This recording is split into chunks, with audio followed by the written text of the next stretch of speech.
Hello, sir. Hello. Hi, sir. Good evening. Good evening. Good evening. Hello.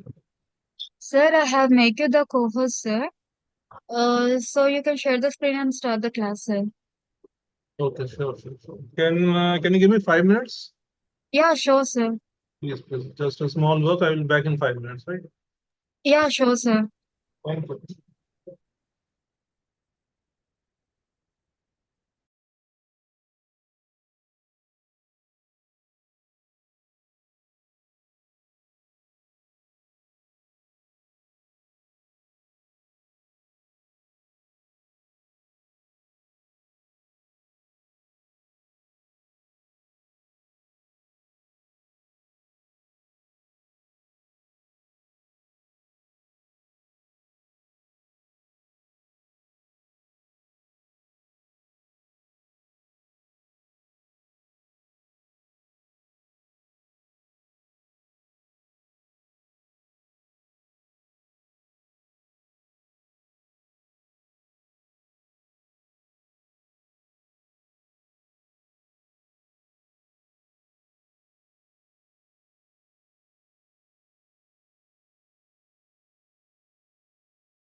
Okay, can we start? Hello, sir. Yeah, hello. Can we start? Yes, sir. Okay, thank you.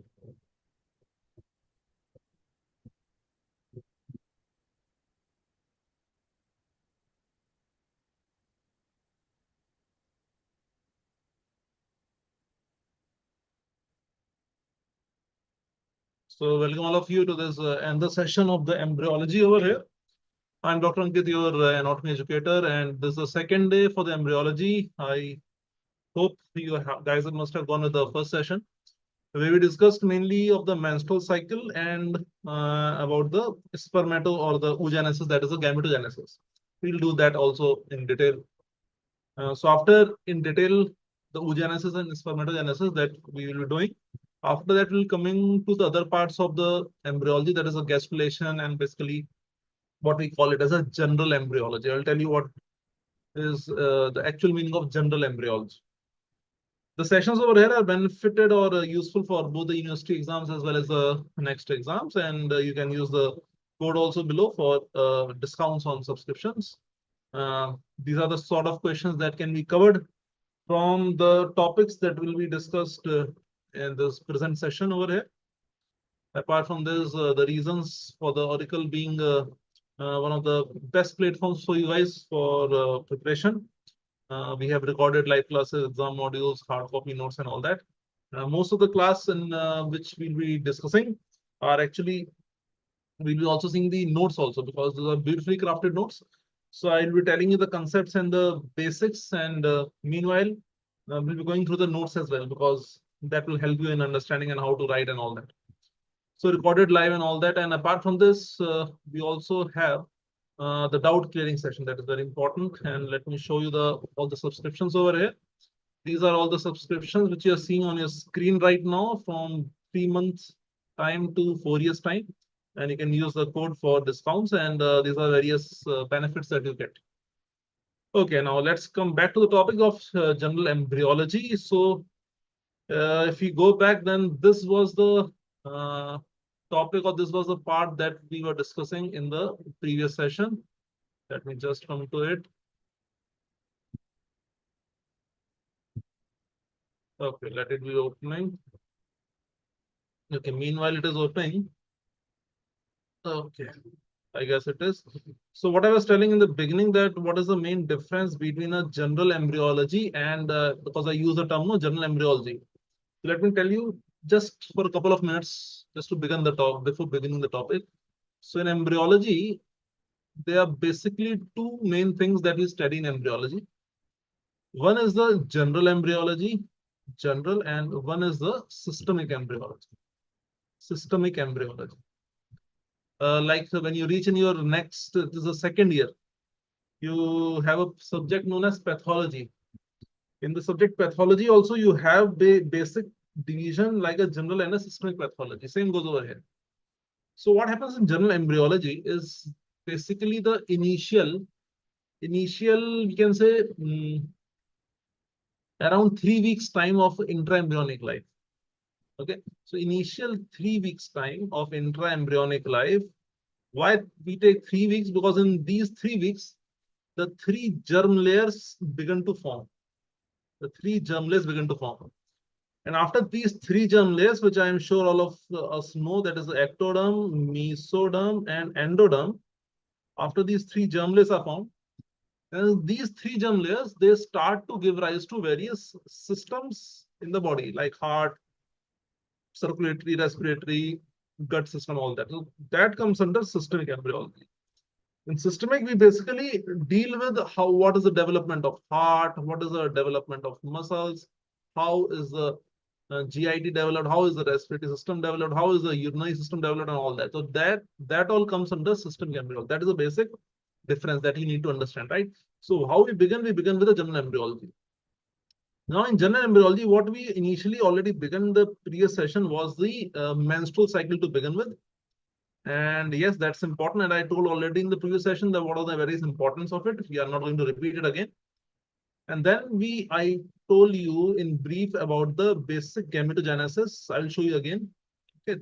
It includes both oogenesis and your spermatogenesis. So once the gametes are formed, actually understand, once the gametes are formed after understanding this basic, then it is the gametes. No, you have a sperm and a oocyte that will fertilize, and then the zygote will start to form. So after you understand how the gametes are formed, then the zygote is formed. Once you understood how the zygote is formed, only then it is giving rise to the 3 weeks. The initial 3 weeks that comes under the general embryology. This is the reason why many students get confused that okay, embryology, because all of us think okay, when as soon as the embryology classes started, all of us think okay, it's going to be very interesting, very fascinating. We'll see how the heart is developing, how the face is developed, how the brain is developed. That is what every student thinks in the beginning. But that is a very superficial way to look at it. The correct and the actual way is to understand that how we have to proceed and why. Why, as I always say, why comes before how. So here, therefore, we started with gametogenesis, and then we understood how the gametes are formed. Then, as soon as we fertilize these gametes, then we have the beginning of embryology, that is the zygote and day of fertilization, all that. Then we obviously will simultaneously come to the general and the systemic embryology. I hope you're understanding what I'm trying to say. So topics like gametogenesis and menstrual cycle, they all come before embryology. Okay, this is how we begin. This is one thing. The other thing that we need to understand is that there's a specific that there's also MCQ that has been asked. Few important periods that we need to know in the context of the subject embryology. What are these periods? Periods is first is known as your pre-embryonic period. And try to understand it. Pre-embryonic period. Okay, pre-embryonic also known as germinal period. Germinal period. This is again, it is similar to general embryology. So it is the initial 3 weeks. Initial 3 weeks, as we saw over here, no? General embryology is what? Initial 3 weeks. Initial 3 weeks. I told why we take initial 3 weeks, because the three germ layers are formed, ecto, meso, endoderm. So as the three germ layers, which layer? Germ layer. So we also included in the germinal phase, germinal stage or germinal period, initial 3 weeks. Then after initial 3 weeks, it is pre-embryonic stage or period. The second period or stage that will come will be known as embryonic stage or embryonic period. Now you might think that okay, what comes under that? Under that, you have 3 to 8 weeks period of time. 3 to 8 weeks period of time. Now, that might look a bit complicated, but I will let you understand this. And the third and the final stage or period is the fetal stage or fetal period. That is from where to where? That is from 9 weeks onward. That is from 9 weeks onward till the birth of the child. Okay. Now, let us understand it. So, pre-embryonic or germinal, it is very simple because the 3 germ layers are formed. So, we call it as germinal stage. Fine. But why we have divided the second and third as embryonic and fetal? What is the reason? What is the sense behind it? So the sense behind it is that once the 3 germ layers are formed, ecto, meso, and endo, they won't straight away all the ecto will start to go and form all the systems. There is a particular time period in between. What is the time period? That during this 4 to 5 weeks period of embryonic stage, that is 3 to 8 weeks, is around 4 to 5 weeks of time. During this, what happens is that all these 3 germ layers, they start to slowly and slowly migrate. They start to slowly migrate to their specific or to their designated destinations or designated stations, meaning by all the ectodermal, be it surface or neuroectoderm, they will start to migrate towards everywhere in the body where you need the ectoderm, like the epidermis of the skin, hairs, and nails. Similarly, all the mesoderm will start to migrate towards the various muscles. So those muscles are everywhere, muscles, blood vessels, and kidneys, and all the systems. Simultaneously, endoderm will start to migrate towards the gut system, the respiratory system, all that. So this whole migration to their designated stations take around 4 to 5 weeks. So now after 8 weeks, that is after 2 months, 1 month is around 4 weeks. So after 2 months approximately, all these 3 germinals which were found, now they know what they have to do for the remaining 6 to 7 months. Because from 9 weeks, that is from 3rd month to birth is around 9 months. The remaining 6 to 7 months, these 3 germinals will know what to do. What happens in fetal stages? The designation has been done in embryonic. So designation has been allotted in embryonic period. In fetal stage, normally the increase in number of size and increase in size and increase in number of cells that occur in this whole fetal stage. Therefore, the size of the embryo, size of the fetus increases at a very rapid pace in the fetal stage. That is from 3rd month onward. In the initial 1 or 2 months, the size of the embryo is very small because so many things are happening at a very small or micro level. After 3rd month, things start to gain pace. You start to look at from your naked eye in ultrasound and all that. That happens in fetal. So remember, there are 3 stages of this: pre-embryonic, embryonic, and fetal. I told you the difference between them. Try to understand this. So what we saw, 2 things. One is how to divide the embryology, and one is what are the stages.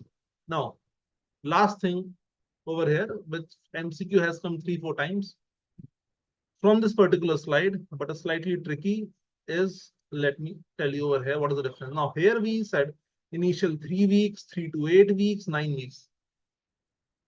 Which is the day 0 or the first day, day 0 or the first day of this whole calculation of embryology is the question. You are saying, okay, embryo is 3 weeks old. Embryo is 9 weeks and 2 days old. Fine. Which was the first day where we start the calculation of the embryonic life or embryonic age? That is a question. So there are 2 things over here. Listen very carefully. Questions have come already, and it makes a very beautiful question. We just have to focus for 5 minutes. What is that? So when we say the day 0 of embryology or the first day of embryology, from where we take all the measurements in the whole subject of embryology, is actually the day of fertilization. Simple as that. Is actually the day of fertilization. But so that is fine. That is okay. So what is it? What is the confusion? The confusion over here lies when you go to the gynae and obs and gynae department, because once you reach obs and gynae department, or let me say, once you go more into the clinical aspect of things, once you start to see the patients, the patient will never say, okay, this was my day of fertilization, because the patient doesn't know. Patient, you have to ask the patient what was the date when the lady had the last periods. That is known as last menstrual period. You have to, in history, you have to ask, and you have to notify in your slip or OPD slip, whatever it is, that what was the LMP of the patient, last menstrual period. Suppose what the date today is 9th of October. Okay. And supposedly the lady has come to you today in your OPD in the morning, complaining that she was expecting the periods to come 4 to 5 days back, but still she is only waiting for the periods to come. What to do? So you will ask her, what was the date of the last menstrual period? Then if her cycle, let us say, is of 30 days, then she will say, my last LMP was on 5th of September. Was on 5th of September. So you will say, okay, LMP is 5th of September. Now, if you took all the tests, blood tests and everything, okay, she is pregnant. You announce her, okay, congratulations, you are pregnant. Okay, thank you very much for the good news, fine. So now she will ask, okay, now you have to write in your case sheet that what will be the gestational age of the baby in her womb. The gestational age is calculated from LMP. LMP is not equivalent to day of fertilization, that you already know. I will tell you. So what will the gestational age of the patient, of the baby? Today date is 9th of October. Her LMP was 5th of September. So it is already 1 month and 4 days, or we can say 4 weeks and how many days? Around 6 days. The right gestational age is 4 weeks, 6 days. Simple as that. This is gestational age. But if the question comes that what is the age of embryo, what is the embryonic age, then the answer will not be 4 weeks, 6 days. Why? Because LMP was on 5th of September. But what would be the approximate date of ovulation? That will be around, after, if the cycle is of 30 days, that will be around 15th to 16th day. Ovulation, say, was after 16 days. 16 plus 5 is ovulation was on 21st of September. So now from 21st of September ovulation, so we roughly take, okay, on the day of ovulation, around that only fertilization would have occurred. So we say, okay, the day of fertilization was 21st of September. So that is, according to embryo, this is the day 0, or the first day of embryology. The embryo started from here, 21st of September, not 5th of September. So now the embryonic age will be from 21st of September to 9th of October. Okay, September has around 30 days, I guess. So 9 and 9, 18, 18 days. 18 days is how many weeks and days? 18 days is 2 weeks and 4 days. So 2 weeks and 4 days is the actual age of embryo. Gestation age is 4 weeks. Understand the difference. Understand the difference. Because in the history, you have to take the last menstrual period. Period, as I told last day also, that it is ranging from 21 to 35 days. So there's a 14-day gap in a normal menstrual cycle on. So from that, you have to calculate when would the ovulation come. Getting a point, ovulation normally, so suppose there's one more thing, this is the whole cycle, say day 0 and day 30, and one more cycle, say it is day 0, day 34 days, and one more cycle, say 24-day cycle, 0 and 24-day cycle. There are 3 ladies, female 1, female 2, and female 3. All these 3 ladies have a regular cycle, but of different time periods. One of 30 days, 34 days, 24 days.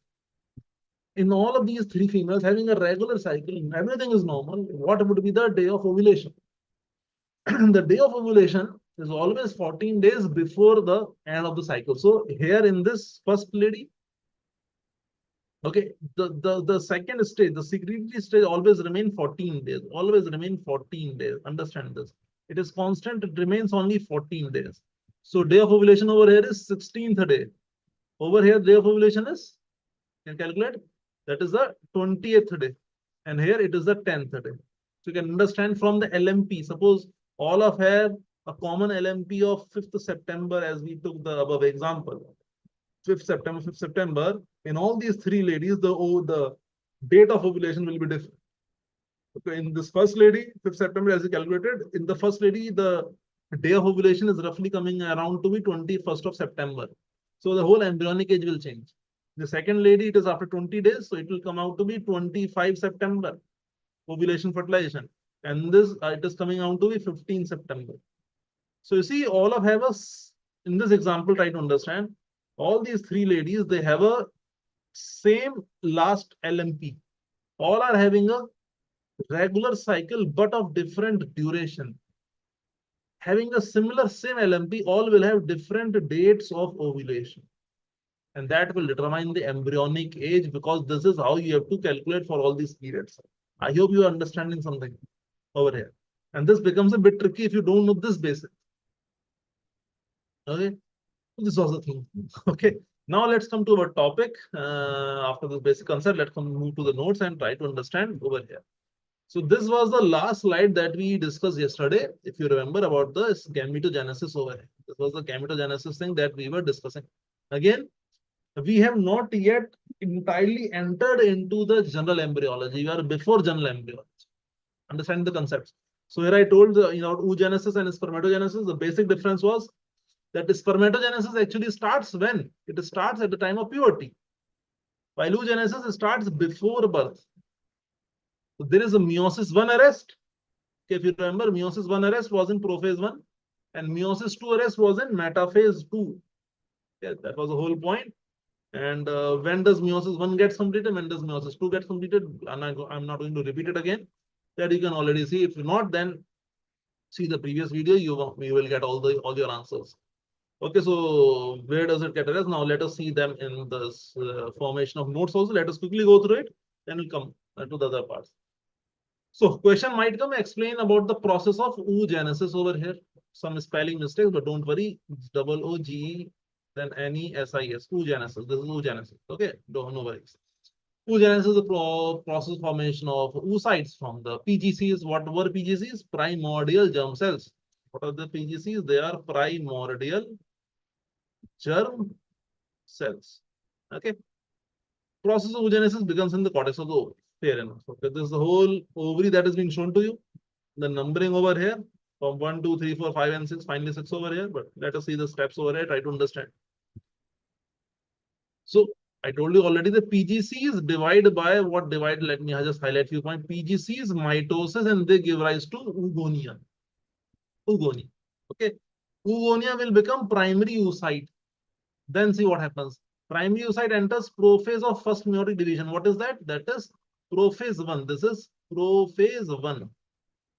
This is prophase 1 before birth. Remember, before birth. Meiosis 1 arrest in prophase 1. Division is arrested. Let me highlight this. Arrested till puberty due to presence of some factors which are secreted by the follicular cells. Fine. First meiotic division gets completed only when primary oocytes start maturing and are getting prepared for ovulation. Therefore, it waits till puberty.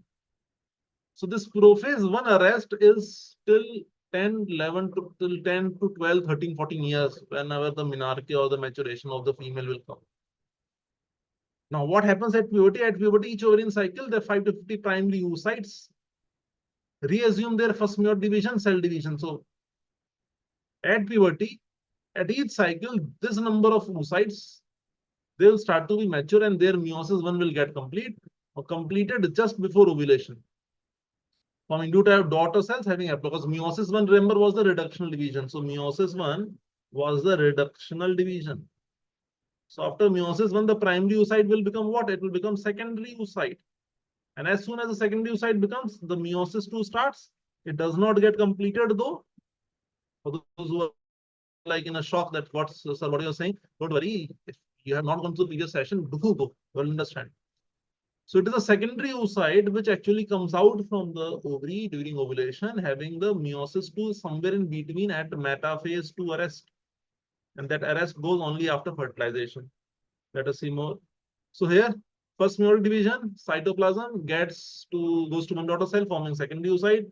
other forms the first polar body. That is also very important polar body. Females have one polar body.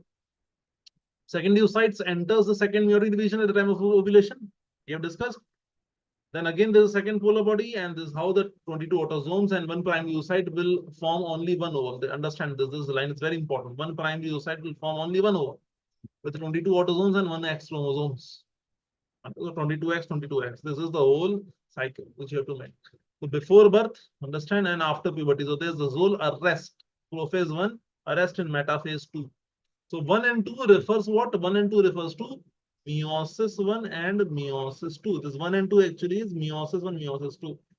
So why not mitosis? Mitosis is only one single cycle. It is not divided into two cycles. Understand? 1 and 2 will always refer to meiosis 1 and meiosis 2. Okay, the simple oogonia forming primary oocyte. And then meiosis continues, secondary oocyte. So you can say from 2N to N, because this first meiosis is reductional division. Okay. And then ovulation will, second oocyte will come, sperm enters, fertilization occurs. And this is where the general embryology starts. This is where the general embryology starts. I also gave you 3 examples how to calculate the embryonic age. How to calculate the embryonic age. So, ovarian follicles. This development of ovarian follicles will deal them in detail because it is from primordial follicle to all those follicles, and that is also dealt in detail in histology, because in histology we'll be seeing the cells. But understand, there is primordial, primary, secondary, and finally, what happens is there is a mature Graafian follicle. There's a mature Graafian follicle. Ultimately, this happens because this whole theory part over here. Ultimately, you have this Graafian follicle from where that secondary oocyte is ovulated out. Okay, here's an image. So just practice diagram if you can. And this is from here in the diagrams also. If you just practice diagrams, you can write a bit of it. So it is early primary follicle, primary, secondary follicle. Here you can understand primary to secondary, first division completed. Then you have a Graafian follicle containing secondary oocyte. And this is what is coming out in ovulation. And after ovulation, what is left is the corpus luteum and albicans. If there is no fertilization, then luteum becomes albicans. Now, somehow they may ask you or confuse you also. It is not confusion, it is just to test your knowledge, right? So the question might come, when will corpus albicans be formed? So it is only found when there is no fertilization. Understand the small niggles over here. If there is fertilization, then there is a corpus luteum of pregnancy that remains till 3 to 4 months, and it keeps on secreting hormones, mainly progesterone. Okay. What will be the structure? Secondary oocyte is a very large cell. See, oocytes are one of the largest cells in the human body, especially females. It's a very large cell, measures more than 100 micron in diameter. The structure is shown over here, this whole theory part. I'm not going into details of it. The structure of the oocyte, you can just take the screenshot if you wish to. You can read it off. Okay, clinical importance again. Not much over here. Let us see the MCQs over here. No, stromal cells surrounding granulosa cells, again, the part of your histology, basically, because there in histology, it is beautifully being shown with all the images, all the cells particularly. It is known as cumulus ophorus over here. Follicular cells covering oogonium are primordial follicles. In the beginning, oogenesis occurs in, that was the first line, that occurs in cortex of the ovary. Don't worry about it right now, but deal in detail. Spermatogenesis also we have discussed. Basically very simple. Here there is no division like before birth, after birth. PGCs obviously will be there, spermatogonia will be formed, but mainly all the spermatogenesis happens after achieving the age of puberty. So let us see. Spermatogenesis is the process of formation of spermatozoa from PGCs or spermatogonia present in the walls of again testes where you have seminiferous tubules. PGCs remain dormant in seminiferous tubules till, that is the whole point. PGCs remain dormant in tubules till puberty. Till puberty, there is nothing going on. Okay, the boys are playing here and there, school, college, school, not college, but yeah, school life is going fine. And then till after puberty, then the changes will occur in the body. At puberty, they undergo series of divisions to form spermatogonia. So till puberty, there is PGCs inside, primordial germ cells are there. And after that, there will be spermatogonia. Basically, you have the mitosis division that will happen after it. Okay, so whole spermatogenesis being shown over here, spermatogonium, then through mitosis, primary spermatocyte. So it is not a reductional division. Therefore, what you see over here is 2N and a 2N. And then you have meiosis one, reduction division. So it is 2n to single n. Secondary spermatocyte. Now here no polar body is being formed. And secondary spermatocyte, meiosis 2, and the spermatids are formed single n. So you can see that from one primary spermatocyte, from one primary spermatocyte over here, you have 4 spermatids which are formed. Okay, from one primary spermatocyte, you have 4 spermatids which are formed. Let me see if you have any image for the oogenesis also. Because here we can understand, yes, here you can see the polar body being given off. So here, if you see the difference, one more difference, that from one primary oocyte, how many ovum are being formed? See, for polar body gone, ovulation, fertilization. So it is single secondary oocyte or ovum that is formed. So when primary oogonia, only one ovum. And what is the difference? The biggest difference over here for spermatogenesis, we go back. One primary spermatocyte giving rise to 4 spermatids. Now there's a term which is over here known as spermiogenesis. Spermiogenesis. What is spermiogenesis? It is the conversion of spermatids to spermatozoa, or simple you can write a sperm, or let us write a spermatozoa. This is a morphological conversion, morphological changes, not any genetical or DNA changes. It's just a morphological change which occurs. And this is known as spermiogenesis. Here, if I underline it right away, you can see the spermatid converting into this is the sperm or spermatozoa. This is the one that will go into the female genital tract after intercourse, and this is the one which is going to do the fertilization part. That is a simple basic thing over here. Stages of spermatogenesis. Now, this is something, let me just underline: dark type A, light type A, 2 dark type B. And this is the type B spermatogonia, which is going to actually undergo mitotic division to form 2 primary spermatocytes. Don't worry, I'll just go through it one by one. The various stages over here written. PGCs that we already know. They divide and they form the dark type A spermatogonia, which act as stem cells. So it is dark type A to begin with. Then dark type A spermatogonia will form one dark A and other light A type spermatogonia. First there is dark A, and this dark A forms dark A and light A. Okay. Then what happens is dark type A are kept in reserve. So dark type A will like this only, they are like this only, and they will be kept in reserve. So they are not the one which will be actively functioning, but they are for a reserve, not directly proceeding into spermatogenesis. What actually happens is now the light type is this one over here, undergoes mitotic and it forms the dark type B. DB is a dark type B over here. And this type B, this is going to form the spermatocytes. It is actually not that complicated, simple. Understand type A, type B. So dark A, the D over here is just kept for reserve. It acts as a stem cell. And the light A form the B, and this B will give rise to spermatogonia and spermatocytes. All that will come by the dark type B. That is the whole point over here. Okay. So this is the simple. Then we have the two from one primary spermatocyte to secondary spermatocyte. Then you have second meiotic division. Finally, spermiogenesis. I already told you the spermatid to spermatozoa. Okay. And this is again see. Be it oogenesis or be it spermatogenesis, this sort of image or a flow chart is a must. It helps your work also, it helps you to understand, and for the examiner also. This is a must. Here we can begin with primordial germ cell, diploid, spermatogonia, diploid. What is the division? Mitosis. Simple as that. Diploid, mitosis. Let's proceed. Then spermatogonias, they will become primary spermatocytes. Well, as that, right? Again, it is diploid only. And from primary spermatocyte, now the meiosis will start. So now 2n to n, change in number. And then meiosis 2, then again n remains n, n over here. This spermatid to spermatozoa is spermiogenesis. This is spermiogenesis. All these are meiosis 1, meiosis 2. And here you can see there's no polar body being formed. And one primary spermatocyte over here. This is one primary spermatocyte. How many sperms are being formed? 4 are being formed. Simple as that. 1 to 4 is a normal ratio, 4 times.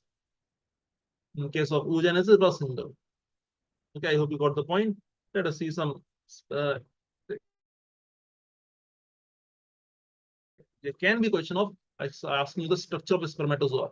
Okay, so its basic structure, it has a head, a neck, and tail. Tail has again three parts: middle piece, principal piece, and end piece. Again, for a question like the structure of spermatozoa, it is absolutely necessary for you to make this diagram. So practice this diagram and then simply try to explain whatever you have labeled over here. So you have head, neck, and tail. Tail has again three parts: a middle piece, principal piece, and an end piece. So you have over here labeled as head, neck, and soul is a tail. Tail having the middle piece and an end piece and a principal piece over here. Okay. So again, there can be questions: where is this DNA of this sperm? So you can see mostly DNA is where is lies in the head part. It lies in the head part. Okay. Neck again has some basal plate and centriole. Tail has these three pieces. Just go through them. No worries. But yeah, in the structure of spermatozoa, it is mainly this diagram, which is a must to make over here in a question like spermatogenesis or structure of spermatozoa, not spermatogenesis, but spermatozoa structure.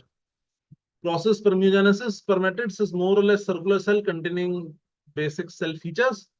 Now, the spermatid is transformed into a spermatozoa or spermatozoon as follows.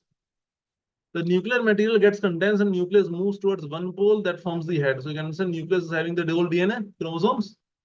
They'll go to the head. The Golgi apparatus forms a chromosomal cap that covers the entire head. So why does the spermatozoa need a chromosomal cap?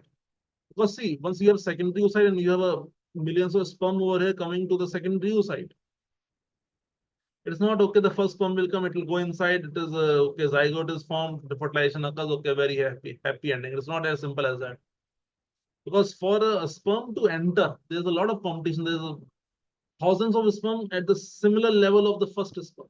They are all trying to enter. So there are a lot of reactions that occur just at the time of fertilization. Let me just name a few reactions over here. The reactions over here, you can remember them with the mnemonic ACZ. These are the reactions during or at the time of fertilization. ACZ is A is for the acrosome reaction. Acrosome reaction. C is for the cortical reaction. Cortical reaction. Z is for the zona reaction. Why do we use so many reactions? We have to understand that secondary oocyte which is sitting in a fallopian tube. Just understand there's a single secondary oocyte and millions of sperms are coming towards it. And it is sitting in a foreign place. Foreign place is the fallopian tube. First of all, that secondary oocyte has to safeguard itself from this foreign place, has to adjust to this foreign place. Out of those millions, thousands, lakhs, and millions of sperm that are coming towards the secondary oocyte, normally only one will be able to enter inside. But all are nearly equal who are racing forward. A chain of reactions have to go in such a way that when the first sperm comes with the normal sperm, the others are left away. It has to happen through some reactions only. It can't happen on its own. So understand the complication. Understand the what I can say the problem with the oocyte over here. There are millions of sperms coming towards it. Only one can gain entry, and process if that process is a little bit disturbed, then that zygote will not be formed. And the species are at risk. Understand the whole species is dependent on this single process. If multiple sperms come supposedly enter all of a sudden inside, multiple sperms enter, then what will happen is going to be hyperploidy, and obviously the zygote is not going to form normally. It has to degenerate in after some time. Okay, so that single sperm has to enter. For all these reactions are needed. Understand this. Okay, so is this permeance? The changes are shown over here. Clinical importance. There are a lot of tests which are done. Now, see, all of you must be knowing that if you go to any big city, particularly metro city, you'll see a lot of IVF centers in the city. If in a city like Delhi, if you just take your vehicle, four-wheeler, and go around the Delhi for say 1 or 2 hours, you will not see less than 100 or 200 IVF centers or hospitals. You just take a round of main roads over there. Okay. To understand, nowadays this infertility thing is rising on the peak. Many couples, due to many factors like late age of marriage, late age of conception, food and stress and anxiety and blah blah blah, so many things. Therefore, this sperm test, okay, the semen test is also being done on a regular basis in all the IVF centers. And then the sperm count according to the age, the sperm morphology, sperm motility. There are so many factors which are seen in the semen analysis. Semen analysis being done, a lot of these things are being seen over here. This is why yesterday I told you how the embryologists are gaining so much of as a career prospect is not bad as an embryologist. So there are so many factors which are seen over here, but I'm not in details of it. That is outside the scope of you right now. So your questions: a 28-year-old married man has not become father after married for 3 years. On examining sperm count seems to be less than normal. Yeah, that is known as oligospermia. Sperm count, if it is less than normal. How do all these are specialized machines which count the number of sperms over here, which is not a part of sperm. So it has head, neck, and tail. Obviously, this is a very, what should I say about the question over here? One of the most easiest questions that you will encounter in your anatomy is this thorax. Spermiogenesis is defined as your spermatids to sperm. So option number A over here. Head of a sperm contains, you have some enzymes. Acrosomal cap is there and hyaline, all these enzymes. Because once that sperm is also coming to the secondary oocyte, now there's a lot of covering outside the secondary oocyte. A lot of covering. It is not single cell membrane. There's zona pellucida, a lot of granulosa cells, zonal cells, stromal cells are there. And that sperm head has to enter. It has to go through all this. So it need all these different sort of enzymes for it to penetrate into the outside wall of the secondary oocyte. Okay. Okay. Now there are other questions like formation of blastocyst and other stuff over here. This is coming to the picture. Okay. So we have blastocyst formation, we have gastrulation. Okay, we'll come to this notes in a while. Let me tell you in brief detail. Just a second. Okay. So let us see now what we have done till now is the basics of gametogenesis and mesocycle. Now let us come to the core general embryology, and in the coming 10-15 minutes, I will give you a whole picture of it and how the gastrulation and that thing occurs. It is very, very interesting, let me tell you. General embryology. What was general embryology? To begin again, to revise, was the initial 3 weeks. Initial 3 weeks. What was the first day or day 0? Was the day of fertilization. Was the day of fertilization. This is the first day. So from here only you will be counting 3 weeks. Now from where, what is the benchmark that you will count the 3 weeks? Count from the day of fertilization.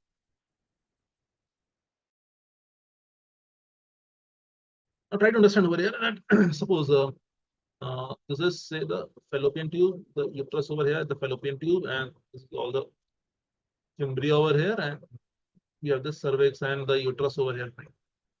Let us assume, okay, this is the small ovaries over here, and let me change the color to a bit more reddish color. So this is the secondary oocyte which came, and this was the secondary oocyte which is traveling. Okay. Now after the intercourse, then from here a lot of sperms are traveling in this direction. Okay, the sperms are coming towards over here. This is the directional movement of a sperm, and this is the direction of the movement of the secondary oocyte. Clear? Now the parts of the fallopian tube also we need to know. What are the parts of fallopian tube? This is known as the first part, most lately is known as the infundibulum. Actually, that has been asked in your MCQs also. It has been asked in MCQs also. This is your infundibulum. Okay, which it catches. Okay, then the dilated part, the second part, is known as the ampulla of fallopian tube.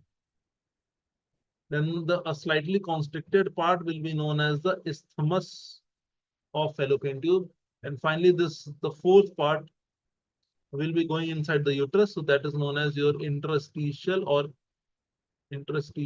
intramural part of the fallopian tube. I repeat again, this is very important, guys. These are the parts of fallopian tube. Let me write over here what we have written. These are the parts of fallopian tube. First part is infundibulum. Infundibulum means funnel shape. I hope you all must have seen the funnel shape. So it catches the secondary oocyte from the ovary. Funnel will catch it.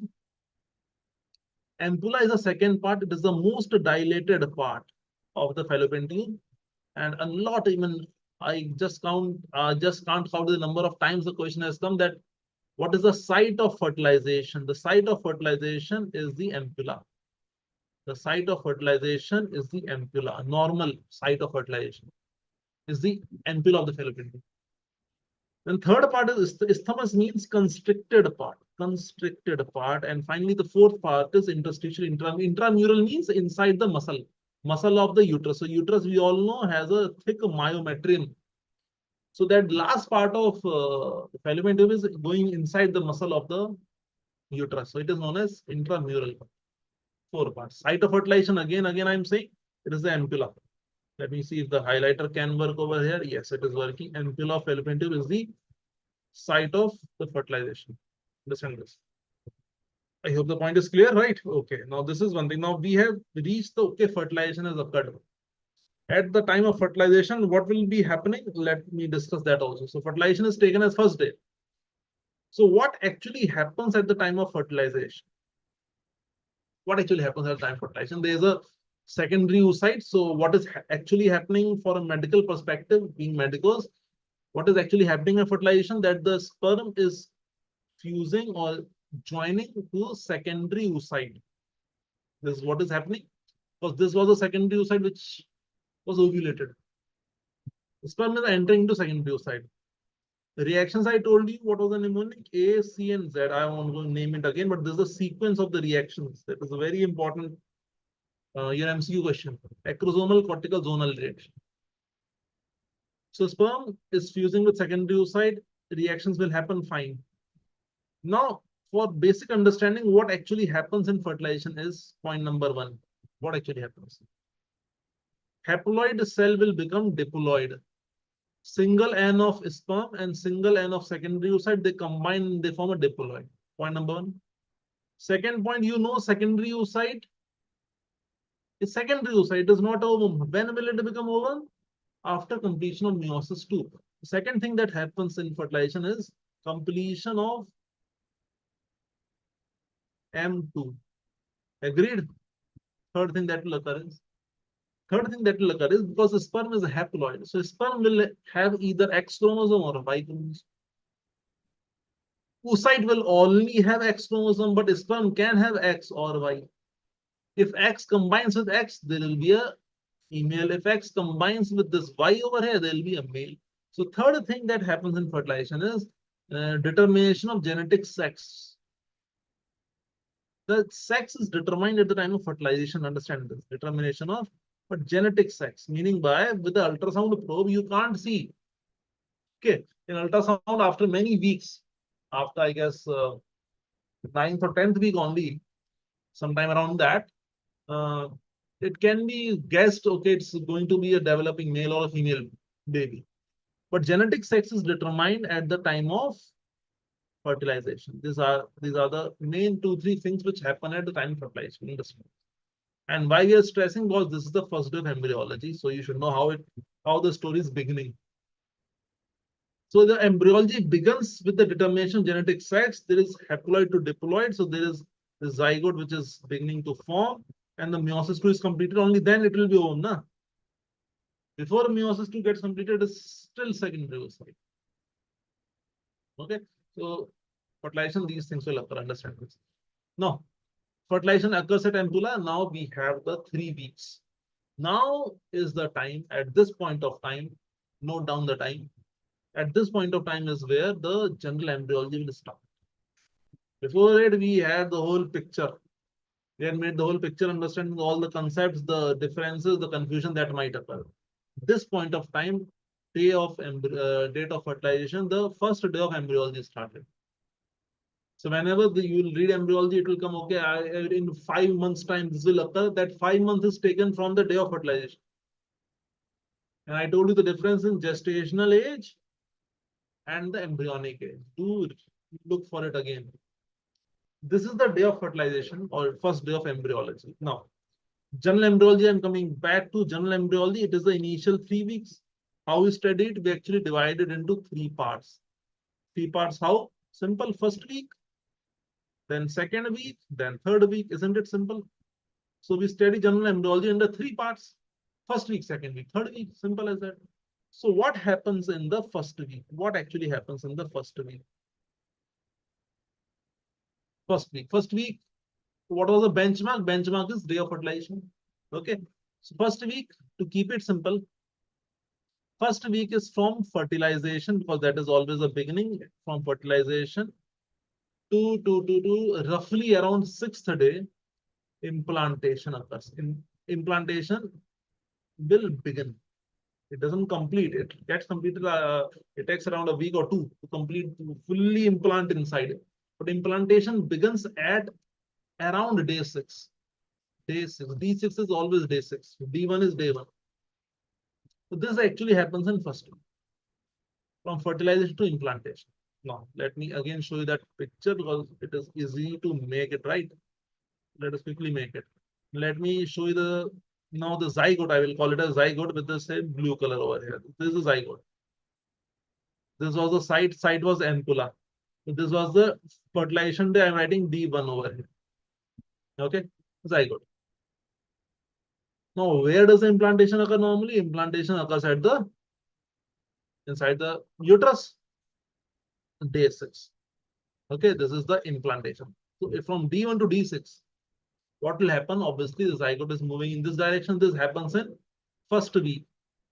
But is it only moving? Is anything else not happening? No, other things are also happening. Like what?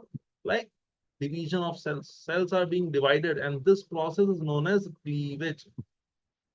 Cleavage of cells, like mitosis. In this, few things which are very frequently asked as a form of questions is, I'll show you the images also, but understand that once this 2 cells, 2 to 4, 4 to 8, 8 to 16, all this will happen. Around the third day, which day? The third day, D3, a solid group of cells are found, because now around 16 to 20 cells are found, or 16 to 24 cells are found. So around the day 3, there is a solid ball of cells. There is a solid ball of cells. And this is known as morula. This is given in your books, standard books, as 16 to 24 cell stage. Happens when? It happens on day 3. What was the first day? Day of fertilization. So in 72 hours, after all this division, the zygote has become morula, solid ball of cell. Okay, there was once a question in your INICT, late morula, early morula, late morula, just to complicate things, nothing more. But obviously, late morula will be around the 4th day. Early morula is around the beginning of 3rd day. Okay. So yes, a solid ball of cell occurs after around 3rd day. That is all theoretical questions. Then obviously the day 4 will come. This whole zygote is moving towards the uterus. And then obviously around day 5, D5 over here, it enters into uterine cavity. Let me write another point over here. What happens around day 5? Day 5, what happens is, this whole morula which we are discussing now, it has entered where? It has entered the uterine cavity. Now, we have learned menstrual cycle. Okay. This is day 5 of embryonic life. So in a menstrual cycle, it is falling under which stage? Proliferative stage or secretory phase or stage, whatever you can call it. Because fertilization, if you take this time as the ovulation, then obviously this is the secretory phase, right? Second half was secretory phase. In that the lining endometrium of the uterus, it was getting thicker and thicker. We discussed yesterday that okay, it is preparing to receive this fertilized zygote. So that has occurred now on day 5, when the morula has entered uterine cavity. Now this in the secretory phase, we said that in secretory phase, why we call it a secretory, because there is a lot of secretion from glands. So there will be a lot of fluid around, yes or no? Name is secretory, so it is secreting. Who will secrete? The glands will secrete. Which glands? The glands in the uterine endometrium. So there will be a lot of what? There's going to be a lot of fluid inside. Agreed or not? That is why we call it a secretion. So when this fertilized zygote or the morula will enter uterine cavity on day 5. And suppose this was the morula, let me show roughly. These are suppose the group of cells, tightly spaced. Once this enters into the uterine cavity, there is outside lot of fluid. Agreed? Lot of fluid outside. Fluid. So what will happen? This fluid will start to enter where inside this this developing zygote over here, developing fetus, developing embryo, whatever you want to call it as. It will start to enter. What will happen is all these group of cells, they will be pushed to one side. And this whole fluid from outside will start to occupy the space inside. It will occupy the space inside. This is happening on which day? It is happening on day 5. Okay, so what do we call it as? That is the whole point. When we are saying it morula, no, 1624 cell stage, all these small cells are known as blast. Remember, you take any blast, chondroblast, osteoblast. Blast means initial cells. So all these cells are known as blast. Now what will happen is, when these blast cells are being pushed to one side and there is fluid inside it, this day 5, this whole developing embryo will be known as blast, but fluid inside. So blastocyst. So day 5 is the formation of blastocyst. Day 3 is the formation of morula. Remember, all these are very famous questions. Day 5 is the formation of blastocyst. Why cyst? Because of fluid. Okay. Now, one thing which I have not yet mentioned, which I will mention it now, is something which is known as zona pellucida. I am sure some of you might have heard about this term. Zona pellucida. The zona came from that zona reaction. Remember, ACZ. Zona pellucida. What is zona pellucida? Zona pellucida is actually, just understand, it is a safety covering around this oocyte, ovum, and developing embryo. It is a safety covering.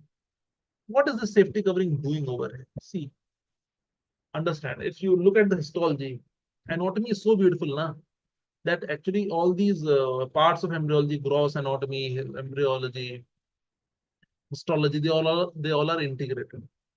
So if you go to the histology, how the cells are inside the uterus and fallopian tube, all these cells inside the uterus and fallopian tube, the type of cells over here is columnar cells. Columnar cells, if I just try to show you, then obviously the height is more. Let me try. This is the columnar cell having a basal nucleus over here. Okay, so columnar cells will they'll secrete a lot of stuff. So what is the zona pellucida doing over here? That suppose imagine the fertilization occurred at the ampulla day 1. And if the fertilization occurred and the zygote over here, it started to implant here on. Why? Because there is so much of fluid that fluid is, most of the time, it is very sticky fluid. So the zygote is stuck over there and it starts to implant in fallopian tube. That can occur. Is it normal? No, it is not normal. And if there is this implantation at an abnormal site, we call it as ectopic implantation. I'm sure some of you might have heard about it. Ectopic means at an abnormal place, not a normal place. So this zygote implanting over here in the fallopian tube will be ectopic implantation. Let it implant. What is the problem? Problem over here is, once the zygote will increase in size, because embryo will increase in size, then there will be, after a few weeks, there will be rupture of fallopian tube, and this might lead to so much of bleeding that it can lead to even death of the female mother over there. The risk of ectopic implantation is this. Therefore, whenever a lady becomes pregnant, always it is checked that, okay, the site of implantation is a normal site, where in the upper uterine cavity, that is a normal site of implantation. Now, so ectopic implantation can occur. Yes, so who is preventing ectopic implantation is this zona pellucida. It prevents ectopic implantation. This is going to prevent ectopic implantation. So now when this embryo reaches the uterine cavity, this zona pellucida, which was over here, suppose this, or let me draw it with again this green color only. So the zona pellucida, which is over here,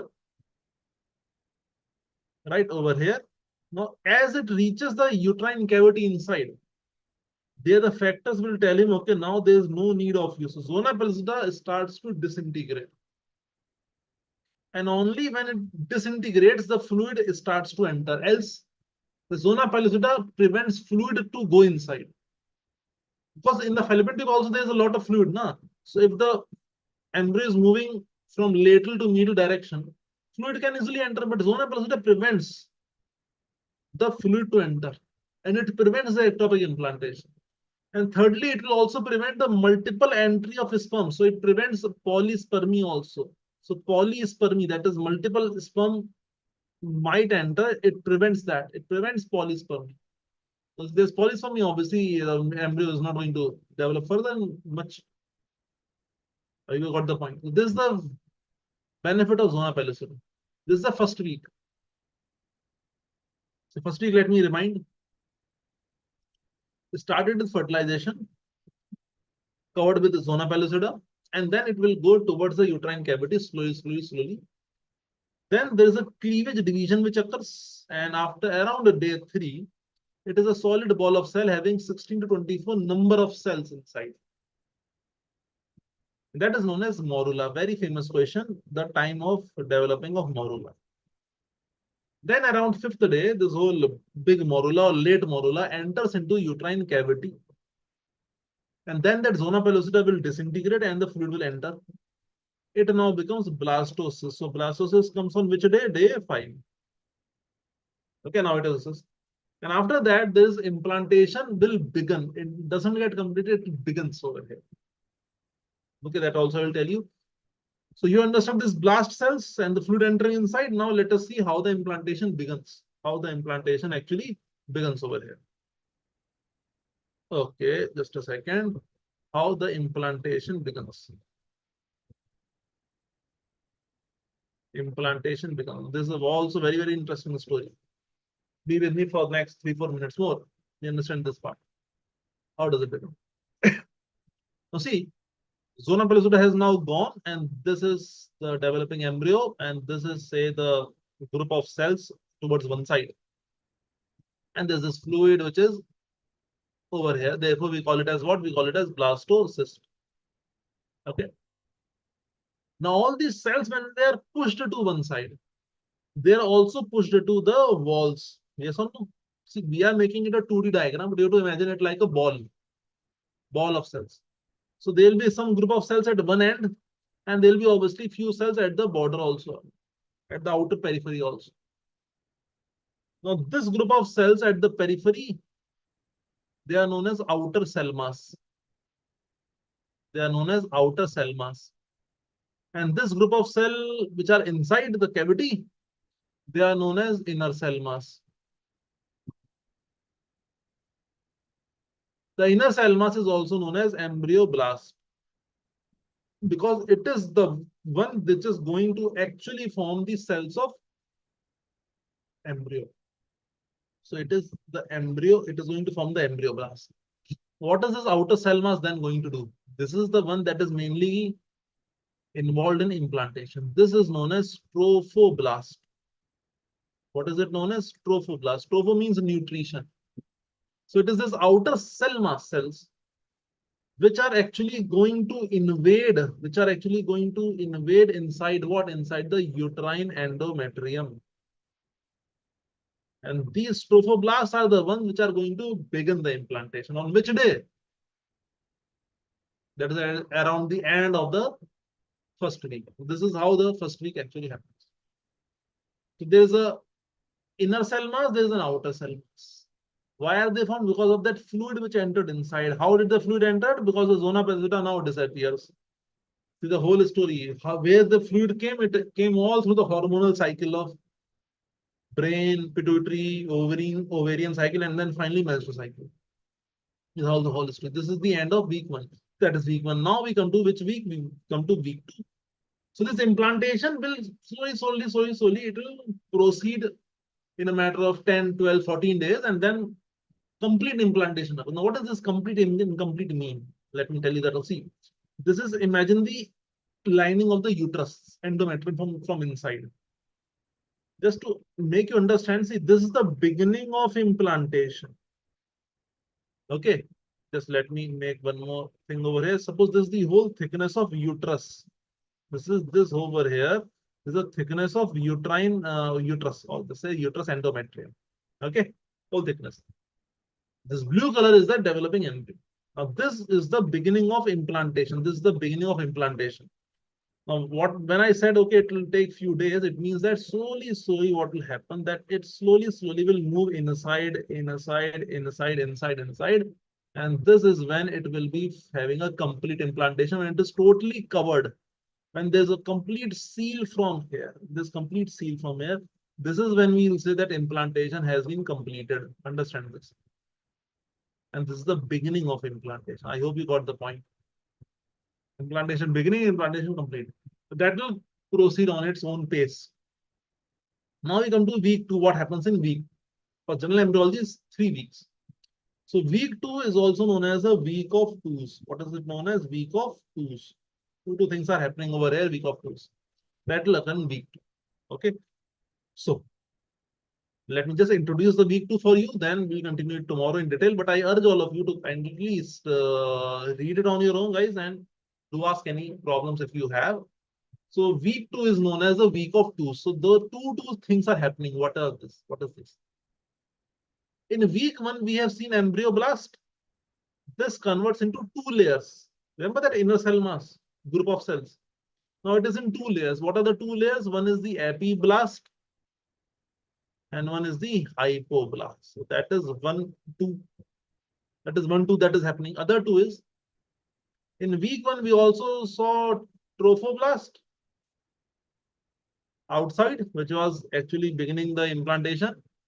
This again converts into 2 layers known as cytotrophoblast and syncytiotrophoblast. In week 2, there will be 2 cavities which will be formed. 2 cavities which will be formed? One which is facing the epiblast is known as the amniotic cavity, and one which is facing the endoderm or the hypoblast is the yolk sac. So there are 1, 2, 3 changes. Where one more change over here. What is that? In week 2, there will be a development of a mesoderm outside the embryo, or not particularly outside the embryo, but outside the embryoblast. So this is the embryoblast, which is forming the embryo.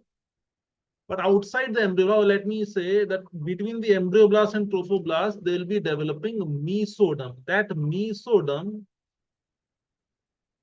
will be called as extra embryonic mesoderm. What will we call it as? We call it as extra embryonic mesoderm. But so this is only one. No, it will again convert into 2. Now those 2 names. One is the somatopleuric layer, and one is the splanchnic layer or splanchnopluric layer. This is the whole point. Let me write a first 2, second 2 things which is happening, third 2 that is happening, and the fourth 2 that is happening. This mesoderm is not that normal 3 germ layer mesoderm. No, it is extra embryonic. It has nothing to do with the embryonic mesoderm. It is outside the embryo. It is between the embryoblast and the trophoblast.